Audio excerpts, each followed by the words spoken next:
राज्यामध्ये महापालिका निवडणुकांची चर्चा जितकी होते आहे, महायुती आणि महाविकास आघाडीमधल्या वादाची चर्चा जितकी होते आहे, तितकीच एक नवीन राजकीय वादाची चर्चा गेल्या काही दिवसांपासून महाराष्ट्रामध्ये आणि विशेषतः पुण्यामध्ये सुरू आहे।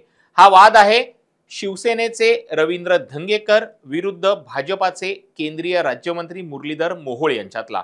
रवींद्र धंगेकरांनी आपला आरोपांचा दंगा सुरूच ठेवलेला आहे आणि मुरलीधर मोहोळांवरती आरोप करण्याची मालिका सुरूच ठेवलेली आहे। मुरलीधर मोहोळांनीही त्याला प्रत्युत्तर दिलंय, भाजपाच्या बाकीच्या नेत्यांनी त्याला प्रत्युत्तर दिलंय, मात्र शांत बसतील ते धंगेकर कसले। आता काउंटर स्ट्रॅटेजी म्हणून एक नवीन चर्चा सुरू झालेली आहे की या सगळ्या प्रकारामुळे महायुतीमध्ये वितुष्ट निर्माण झालेला आहे। उपमुख्यमंत्री एकनाथ शिंदे यांनी रवींद्र धंगेकरांना शांत राहण्याच्या सूचना दिल्यात आणि जर रवींद्र धंगेकर शांत नाही राहिले तर त्यांच्यावर कारवाई केली जाणार आहे। नेमकी ही काय कारवाई आहे? खरोखरच धंगेकरांना उपमुख्यमंत्री एकनाथ शिंदेंनी इशारा दिलाय का? आणि धंगेकर विरुद्ध मुरलीधर मोहोळ यांच्यातल्या व्यक्तिगत भांडणाचा फटका महायुतीला बसणार आहे का? जाणून घेऊयात या व्हिडिओतनं। नमस्कार, मी तुषार शेटे, महाराष्ट्र टाइम्स ऑनलाईनच्या या व्हिडिओमध्ये आपलं स्वागत आहे। तर आपण बघितलं की धंगेकर विरुद्ध मुरलीधर मोहोळ हा वाद सुरू झाला होता पुण्यातल्या जैन बोर्डिंगच्या जमिनीवरनं। जो वाद सर्वसामान्य पुणेकरांसाठी आहे असं म्हटलं जात होतं, त्या वादानं आता वैयक्तिक रूप धारण केलेलं आहे। रवींद्र धंगेकरांनी मुरलीधर मोहोळांवरती आरोप करताना त्यांच्या राजीनाम्याची मागणी केलेली आहे आणि स्पष्ट भाषेत ते म्हणालेत जर लाज असेल तर ते राजीनामा देतील। हे बोलताना त्यांनी त्यांचं प्रत्यक्ष नाव घेतलेलं नाहीये, त्यांनी स्पष्ट हेच सांगितलंय की मी एक पुणेकर म्हणून काम करणं माझी जबाबदारी आहे, लोकप्रतिनिधी म्हणून काम करणं माझी जबाबदारी आहे आणि माझ्या डोळ्याच्या समोर जर काही चुकीच्या गोष्टी घडत असतील तर त्यांना वाचा फोडणं ही माझी जबाबदारी आहे। जर मी हे केलं नाही तर पुणेकरांची पुढची पिढी मला माफ करणार नाही, हे रवींद्र धंगेकरांचं वाक्य आहे। रवींद्र धंगेकरांचं हे सुद्धा म्हणणं आहे की माझा आरोप किंवा मी ज्या गोष्टी करतोय, मी ज्या गोष्टींना वाचा फोडण्याचा प्रयत्न करतोय, ती वाचा फक्त एका चुकीच्या व्यक्तीविरोधात आहे, ती पक्षाविरोधात नाहीये आणि याचे दाखले देताना त्यांनी भाजपाच्या ज्येष्ठ नेत्यांची नावं सुद्धा घेतलेली आहेत। यावरनं आता प्रचंड वाद निर्माण झालेला आहे आणि गेल्या काही दिवसांपासून रवींद्र धंगेकर विरुद्ध मुरलीधर मोहोळ हा वाद असाच सुरू राहिलेला आहे। मुरलीधर मोहोळांनी भाजपाच्या काही पदाधिकाऱ्यांनी रवींद्र धंगेकरांना उत्तर दिलं, त्यांच्यावरती टीका केली, शेलक्या शब्दात टीका केली, मात्र या सगळ्या टीकेचं स्वागत धंगेकरांनी केलंय। धंगेकरांचं म्हणणं हे आहे माझा लढा हा व्यक्तीच्या विरोधात नाहीये, माझा लढा हा एका प्रवृत्तीच्या विरोधात आहे, तो पुणेकरांसाठी आहे, म्हणून मला जर भाजपाच्या नेत्यांनी पदाधिकाऱ्यांनी शिव्या जरी दिल्या तरी त्या शिव्यांचं मी स्वागत करतो। इतकं सगळं सुरू असताना आता नवीन चर्चा सुरू झाली की शिवसेनेकडनं रवींद्र धंगेकरांचा राजीनामा घेतला जाईल, मात्र त्याही आरोपांना रवींद्र धंगेकरांनी निराधार आणि बेसलेस ठरवलंय।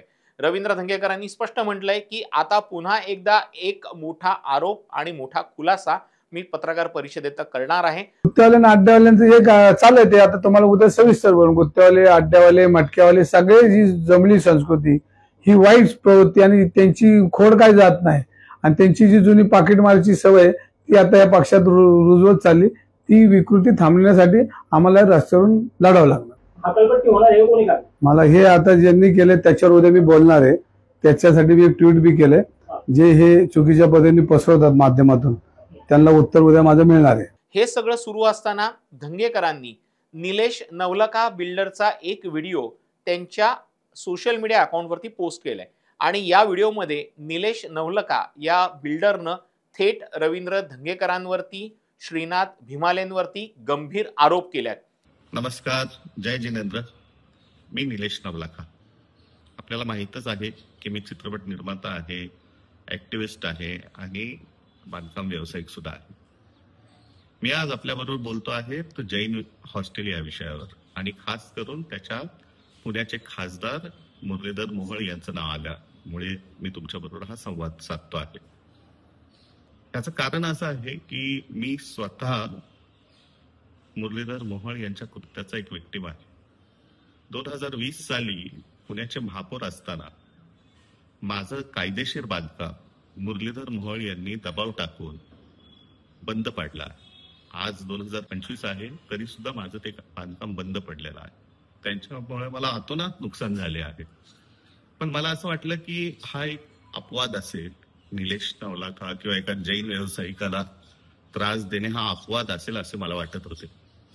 पण जेव्हा हे जैन हॉस्टेलचा विषय रवींद्र धंगेकरांनी मांडला आणि उचलून धरला त्यावेळी माझ्या लक्षात आलं की मुरलीधर मोहोळ हे कदाचित हॅबिच्युअल ऑफेंडर आहेत की काय.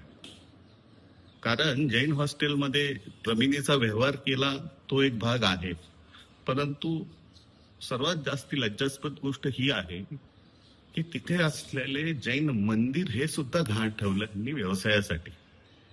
असा निर्लज्जपणाचा कळस याआधी कुठल्याही राज्यकर्त्यांनी केला नव्हता, कुठल्याही खासदारांनी केला नव्हता.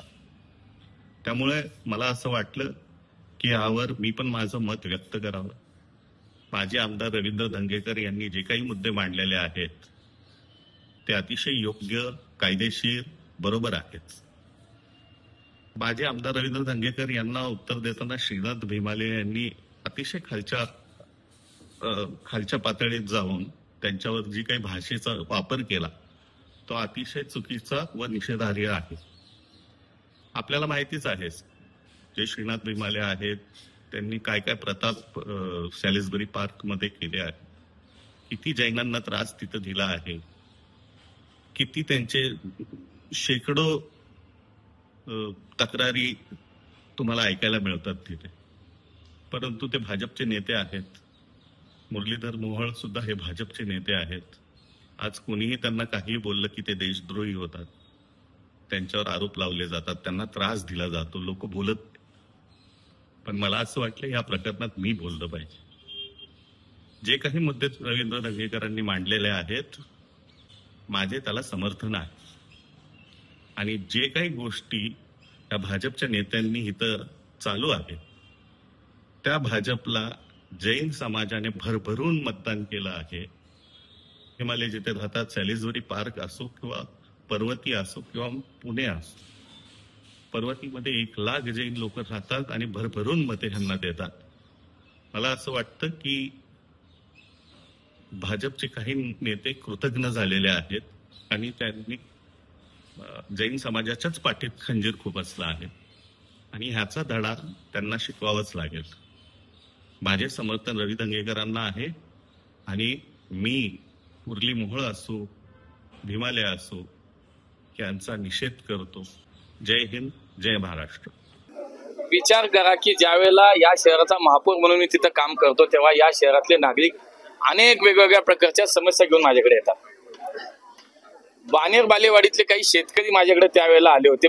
मला आठवलंय नाही 5 वर्षापूर्वी काय घडलं, मला ते काल व्हिडिओ पाहिला. पण मी त्याची माहिती घेतली आणि बाणेर बालेवाडीतले बालवडकर नावाचे काही शेतकरी त्यावेळेला आले आणि त्यांनी सांगितलं की ही खोटी मोजणी करून या बिल्डरनी ही प्लॅन सँक्शन केलाय आणि त्याच्यामध्ये काहीतरी अनियमितता आहे, त्याच्यामध्ये काहीतरी चुकीचं झालंय. मी जेव्हा प्रशासनाकडनं माहिती घेतली तर त्याच्या अगोदरच प्रशासनाने त्याच्यावर स्टे दिलेला होता. मला असं वाटतं 4-4, 5-5 वर्ष ज्या एखाद्या कामावरती स्टे असतो तेव्हा त्याच्यामध्ये महानगरपालिका प्रशासन, आता मी तर महापालिकेत नाही, महापालिका सोडून मी 5 वर्ष झाली. मला असं वाटतं त्याच्यानंतर तर 3 वर्ष मी लोकप्रतिनिधी पण नव्हतो, आता 1-1.5 वर्ष मी पुन्हा लोकप्रतिनिधी झालो. हे असं कुठून तरी 5-6 वर्षापूर्वी. आणि बरं याचं उत्तर महापालिका प्रशासन देईल ना. आणि कोणी उठायचं, काही आरोप करायचं, मला असं वाटतं याच्या मागे कोणीतरी चावी देणारा वेगळा असेल तर ते मी काही लक्ष देत नाही. आणि मला माझं म्हणणं आहे की माझी तुम्हाला विनंती आहे हे विषय पण नको. एकीकडे रवींद्र धंगेकर मुरलीधर मोहोळांना टार्गेट करतायत, त्यामुळे महायुतीतलाच एक घटक पक्ष युतीतल्या दुसऱ्या घटक पक्षावरती टीका करतोय, थेट केंद्रीय राज्यमंत्र्यांना टार्गेट करतोय. हे म्हटल्यानंतर महाविकास आघाडी सुद्धा का गप्प बसेल? महाविकास आघाडीनेही आता मुरलीधर मोहोळ यांना टार्गेट करायला सुरुवात केलेली आहे. संजय राऊतांनी मुरलीधर मोहोळांवरती एक आरोप केलेला आहे. विशाल गोखले नावाच्या एका बिल्डरला फायदा देण्यासाठी मुरलीधर मोहोळांनी त्याची जाहिरात केली असा आरोप केला गेलेला आहे. यावरती मुरलीधर मोहोळांनी ठामपणे आपलं मत व्यक्त केलेला आहे. आता 5 वर्षापूर्वी मी त्या दिवशी सांगितलं, गोखले, विशाल गोखले हा माझा मित्र होता, आहे आणि राहणार आहे. यात बदल आहे का? नाहीये. 5 वर्षापूर्वीचा एक व्हिडिओ काढला आणि त्यात सांगितलं की मी जाहिरात करतो. 5 वर्षापूर्वीचा व्हिडिओ आहे तो, कालचा परवाचा नाहीये. माझं म्हणणं जैन समाजाच्या विषयात, जैन बोर्डिंगच्या विषयातली सत्यता तपासा, त्याची माहिती सगळ्यांनी तुम्ही पण घ्या आणि मग बातम्या करा. एक आता परत आता हा व्हिडिओ आला, परत काल कुठे बघितलं बेन्स ॲव्हेन्यूची जाहिरात कोणते करत होतं. मग काय पार्टनर आहेत का काहीतरी? मला असं वाटतं की ह्याच्यात जाऊ नये आपण. माझं म्हणणं आपल्याला एवढंच आहे की या शहराचं नाव खराब होऊ नये. या शहराची संस्कृती आहे, एक राजकीय संस्कृती आहे. कुठेतरी एक माणूस या राजकीय संस्कृतीला वाट लावून टाकतो. राज्यातल्या स्थानिक स्वराज्य संस्थांच्या निवडणुका आता जवळ आलेल्या आहेत. एकीकडे महायुतीनं या निवडणुका लढण्याची पूर्ण स्ट्रॅटेजी आखलेली आहे. काही ठिकाणी युती होणार आहे, काही ठिकाणी निवडणुका या वेगळ्या लढल्या जाणार आहेत आणि मात्र तिथे निवडणुकांच्या नंतर युती केली जाणार आहे. त्यामुळे सध्या तरी हे चित्र आपण जर पुण्यातलं बघितलं तर रवींद्र धंगेकर विरुद्ध मुरलीधर मोहोळ हा जो वाद रंगताना दिसतोय, यामध्ये वाद आहे, स्ट्रॅटेजी आहे, पक्षांची स्ट्रॅटेजी आहे का, हा एक प्रश्न या निमित्तानं निर्माण होतोय. कारण की पुणे महापालिकेच्या निवडणुका भाजपा स्वबळावरती लढेल असा एक अंदाज वर्तवला जातोय. आणि जर असं असेल किंवा जर त्यांच्या सोबत राष्ट्रवादी जर आली तर शिंदेंना त्याचं जर मायलेज हवं असेल तर रवींद्र धंगेकरांच्या मार्फत ते मायलेज घेण्याचा प्रयत्न करतायत का, की काय चाललेलं आहे, ही सगळी प्रश्न आपल्याला मनात पडतायत. आणि या सगळ्या प्रश्नांची उत्तरं जर हवी असतील तर निवडणुकांचा कार्यक्रम जाहीर होण्याची आणि राजकीय पक्षांनी त्यांची अधिकृत भूमिका जी सध्या आत्ता पडद्याच्या मागे आहे ती जाहीर होण्यापर्यंतची वाट आपल्याला पाहावीच लागणार आहे. एक मात्र नक्की की सध्या महायुतीमधल्या 2 नेत्यांमध्ये रवींद्र धंगेकर विरुद्ध मुरलीधर मोहोळ हा जो वाद सुरू आहे त्यामुळे महायुतीमध्ये मिठाचा खडा पडल्याशिवाय राहणार नाही. हा व्हिडिओ तुम्हाला कसा वाटला आम्हाला कमेंट करून नक्की सांगा. तुमच्या मनात जर काही प्रश्न असतील तर तेही तुम्ही विचारू शकता. निवडक प्रश्नांना आमच्याकडनं उत्तर देण्याचा प्रयत्न हा नक्कीच केला जाईल. तुर्तास इथेच थांबतोय. धन्यवाद.